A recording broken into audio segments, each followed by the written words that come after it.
Sumakit ang ulo ni Coach Tim Cone sa laki ng lamang ng Rain or Shine. Hype na hype si Malonzo, nag-flex ng muscle sa Ginebra. Tabla na ang series sa 2-2. Barangay Ginebra San Miguel laban sa Rain or Shine ni Last Two Painters para sa Game 4 ng semifinals. Well, first quarter first basket of the game ay mula sa 3-point shot ni Justin Brownlee. 7-0 run naman na naging sagot ng Elasto Painters. Si Mamuyak, inasip sa gilas ito. Ganda ng outside shooting ng Ross, umabot na ng 11 points ang kanilang lamang sa Ginebra. Bagsak si Troy Rosario matapos matalapit sa paa ni Jalen Johnson na tawagan ng flagrant foul ang Ross import. Baba na sa 1 puntos ang lamang ng Elasto Painters dahil sa mga basket ni Justin Brownlee. Pero bago matapos ang first quarter, nakagawa pa ng minira ng Rain or Shine. The shot looks good. Nag-flex pa si Malonzo after ng isang end-one basket. Stolen and a basket on the other goes back. Nagtapos ang unang quarter 8-point lead by Elasto Painters.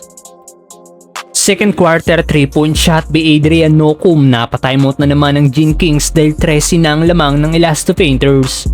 2-pointer by Stephen Holt. Libre. Uy, ganda mo. Pero hindi talaga hinahayaan ng Ross na mapababa ng Ginebra sa single digit ang kanilang lamang. Umabot pa ng 17 points ang lamang ng Ross dahil sa end-one basket ni Kalen Johnson. 20 na ang lamang ng Elasto Painters after ng tres ni Mamuyak. Pinasok na si Bo Belga ni Coach Yeng, umabot pa ng 25 points ang lamang ng Elasto Painters. Per points. 11 ang Barangay Ginebra. Pero nagtapos ang first half, 22 points na lang ang lamang ng Rain or Shine.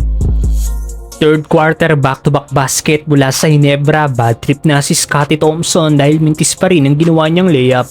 Masakit ito para sa Ross 7-minute mark ng third. 5 na ang foul ng kanilang import. Sinasamantala na ng Ginebra ang kawalan ng import ng Rain or Shine and 1 by Japit Aguilar. 14 points na lang ang lamang ng Ross matapos ang basket ni Justin Brownlee. Agresibo na si Scottie at RJ Abarientos, 11 na lang ang hinahabol ng Ginebra. Sportsbook. Solid third quarter by Scottie Thompson, 11 points ang ginawa niya sa third. Nagtapos ang third quarter, 12-point lead by Rain or Shine. Fourth quarter, 100 dunk by Justin Brownlee pero malaki pa rin ang hinahabol ng Ginebra. 3-point shot naman na naging sagot ni Andre Karakot para sa Rain or Shine. May bawi din ng 3 si Scottie Thompson. This is Scottie for a 3. Pero dahil sa laki ng lamang ng Ross, wala nang nagawa pa ang Gene Kings kaya sa huli, panalo ang Rain or Shine, tabla na ang series sa 2-2.